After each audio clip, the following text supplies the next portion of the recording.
নিরামিষ দিনে আমি এই ১ প্যাকের ১ সিদ্ধটা করে নিই। এজন্য আমি মুগের ডাল ১/2 কাপ আর বাসমতি রাইস ১ কাপ নিয়েছি। মুগের ডালটাকে আমি আগেই ভেজে নিয়েছিলাম।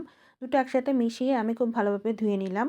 এখন কড়াইতে তেল দিয়ে আমি আলুগুলোকে হালকা করে একটু ভেজে নেব।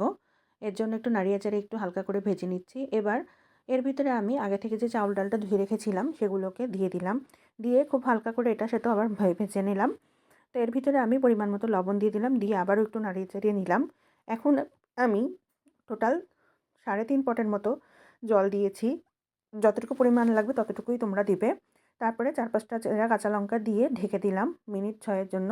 ঢাকনা খুলে আবার নাড়িয়ে-চাড়িয়ে দিয়ে আবারও একটু মিনিট ৫-৬ এর জন্য আমি ঢেকে দিয়েছিলাম লো হিটে। দেখো আমার এক সিদ্ধটা হয়ে গিয়েছে।